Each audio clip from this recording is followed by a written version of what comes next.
जानकारी न्यूज में आप सभी का स्वागत है। इस वीडियो के जरिए से तीन बड़ी खबरें मैं आपके सामने रखने जा रहा हूं। सबसे पहली और बड़ी खबर, ये जो स्क्रीन पर तस्वीर आप लोग देख रहे हैं, यह तस्वीर एक मुस्लिम युवक की है, मुस्लिम शख्स की है, जिसको बेंगलुरु के अंदर कुछ लोगों ने JSR का नारा ना लगाने की वजह से इसको पीटा है।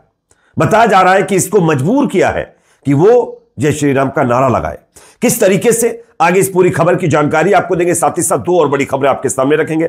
दूसरी बड़ी खबर, देश के साथ गद्दारी करने के मामले में एक और शख्स को गिरफ्तार कर लिया गया है। इस शख्स ने जिस तरीके से देश की खुफिया जानकारी पाकिस्तान की एजेंसी को सौंपी है, वो अपने आप में हैरान कर देने वाली है। आगे इस पर भी चर्चा करेंगे। तीसरी बड़ी खबर सामने आ रही है। ये जो स्क्रीन पर एक और तस्वीर मैं आपको दिखा रहा हूं, ये एक आश्रम के बाबा है।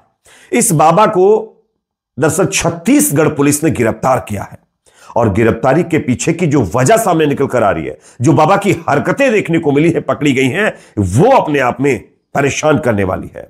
आगे इस बाबा की कुंडली के बारे में भी आपको बताएंगे, इसको गिरफ्तार क्यों किया गया है, इसकी भी जानकारी आपको देंगे। उससे पहले एक छोटी सी रिक्वेस्ट, अगर ये वीडियो आपको इंफॉर्मेटिव लगे, ऐसा लगे कि आपको कुछ इंफॉर्मेशन मिली है, तो प्लीज इसको आगे शेयर जरूर करिए और लाइक करना ना भूलिए। आपका एक एक लाइक हमारी मदद करता है, तो प्लीज लाइक करिए। चैनल पर नए हैं तो सब्सक्राइब भी जरूर कर लीजिए। बात करते हैं पहली खबर की। स्क्रीन पर ये जो तस्वीर आप लोग देख रहे हैं, ये तस्वीर दरअसल बेंगलुरु से सामने आ रही है, जहां पर एक मुस्लिम शख्स को कुछ हिंदू संगठन से जुड़े हुए लोगों ने JSR का नारा लगवाने के लिए मजबूर किया और इसके साथ मारपीट की है। पूरी खबर आप देखिए। बेंगलुरु में अज्ञात लोगों के एक समूह ने एक व्यक्ति और उसके दोस्त पर कथित रूप से हमला किया। यह घटना पिछले रविवार को संपीगेहल्ली पुलिस स्टेशन सीमा में शाम 4:30 बजे से शाम 5:30 बजे के आसपास हुई है।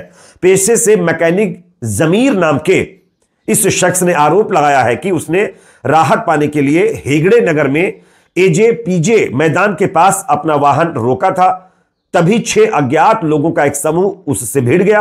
उन्होंने अपनी पुलिस शिकायत में कहा कि उन्होंने वहां उसकी मौजूदगी पर सवाल उठाया। उसके और उसके दोस्त वसीम के साथ दुर्व्यवहार किया गया और शारीरिक रूप से हमला किया गया।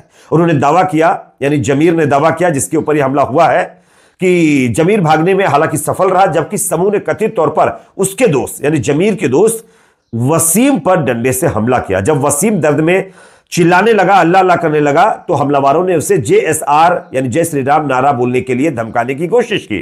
शिकायत के आधार पर अब FIR दर्ज कर ली गई और आरोपियों की पहचान करने और उन्हें गिरफ्तार करने के लिए जांच की जा रही है। यह कर्नाटक अब नया UP और हरियाणा या MP बन रहा है क्या? कांग्रेस पार्टी की सरकार है और उनकी सरकार में इस तरीके की हरकतें, इस तरीके की चीजें हैरान कर देने वाली है। सोचिए, एक शख्स जो शांतिपूर्ण तरीके से मैकेनिक का काम करके अपने घर वापस जा रहा था, एक जगह पर उसने गाड़ी किसी वजह से रोक दी, वहीं पर ये लोग पहुंचते हैं मवाली किस्म के और उसको पीटने लगते हैं। जब वो चिल्लाते हुए अल्लाह का नाम उसके मुंह से निकल जाता है, तो अल्लाह की वजह उससे कहा जाता है कि तू JSR का नारा लगा। यानी नफरत देखिए किस तरीके से लोगों में भर दी गई है और उसका यह नया मामला आपके सामने है। इससे पहले आप लोगों ने देखा होगा, कल ही मैंने एक खबर में दिखाया था कि कर्नाटक के अंदर अनंत हेगड़े नाम का एक भारतीय जनता पार्टी का नेता, पूर्व MP, एक मुस्लिम फैमिली के ऊपर अटैक करता है, जो एक शादी फंक्शन में गए हुए थे, और सड़क पर महिलाओं के ऊपर भी BJP का पूर्व MP हमला करता है। और उसके बाद यह दूसरा मामला कर्नाटक की राजधानी बेंगलुरु से सामने आ रहा है। यह अपने आप में दिखाता है कि देश में नफरत किस तरीके से बढ़ चुकी है। अब बात करते हैं दूसरी खबर की, जो कि सामने आ रही है दोस्तों। यहां पर पाकिस्तान के लिए जासूसी करने के आरोप में नौसेना के एक और कर्मचारी को गिरफ्तार कर लिया गया है। इस आरोपी का नाम विशाल यादव है।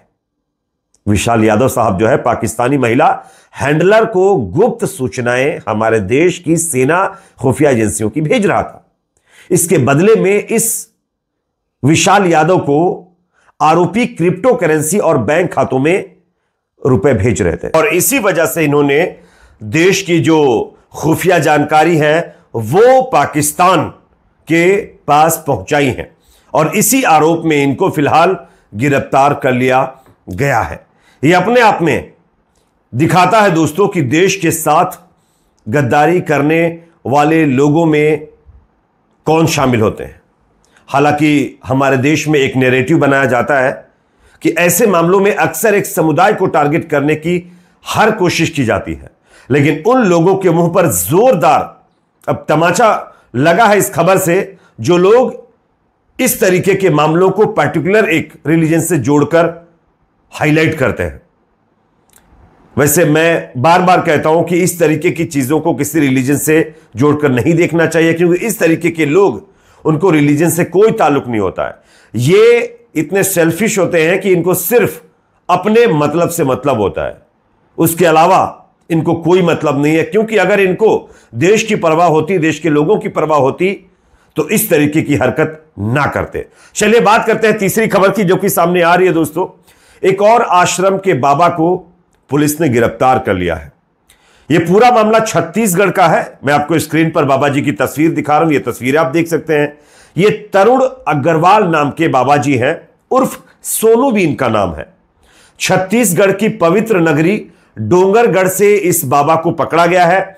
इस बाबा के आश्रम से पुलिस को 2 किलो 2 kg गांजा, सेक्स टॉयज और नशीली गोलियां, इसके साथ साथ वियाग्रा टैबलेट्स और इंजेक्शन मिले हैं। तरुण 20 साल से जो है गोवा में रहा है और इसके साथ साथ वहां विदेशियों को भी योग सिखाने के नाम पर एक नेटवर्क भी इसकी तरफ से बनाया गया है।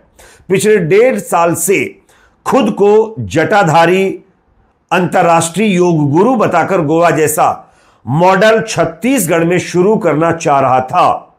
इसके निशाने पर नौजवान थे। रात में यहां लड़कियों का जमघट भी रहता था, जिस पर पुलिस से शिकायत हुई और फिर यह छापामारी हुई है और उसके बाद ये चीजें इस बाबा के पास से बरामद हुई हैं। 25 जून 2025 को पुलिस ने इसके आश्रम में रेड मारी है और आपत्तिजनक सामान और नशीले पदार्थ जब्त किए हैं। पुलिस की पूछताछ में कुछ और चीजों का खुलासा हुआ है। पुलिस की पूछताछ में आरोपी ने खुद को 100 देशों में घूम चुका अंतर्राष्ट्रीय योग गुरु बताया है। उसने 10 में से जो है अधिक एनजीओ को डायरेक्टर होने और विदेशी फंडिंग का दावा भी इसकी तरफ से किया गया। अब पुलिस इससे जितने भी लिंक एनजीओज हैं उसके पासपोर्ट, बैंक खातों और सोशल मीडिया की जांच कर रही है और उसके बाद इस बाबा के खिलाफ कार्रवाई की जाएगी। अब आप बताइए, अगर ये बाबा आश्रम चलाता है, लोगों की सेवा करता है, तो वहां पर इस तरीके की आपत्तिजनक चीजें जिसमें नशीली दवाएं, सेक्स टॉयज, गांजा, ये सब क्या कर रहा था? यह अपने आप में बहुत बड़ा सवाल है। देखना है कि पुलिस किस तरीके से इस बाबा को एक्सपोज करती है। गनीमत है कि यह पकड़ में आ गया, वरना इस तरीके के बाबा जल्दी पकड़ में भी नहीं आते हैं। इस पर आप क्या सोचते हैं? आपकी राय कमेंट सेक्शन में जरूर रखिए। वीडियो पसंद आए तो लाइक, शेयर, चैनल पर नए सब्सक्राइब जरूर करें।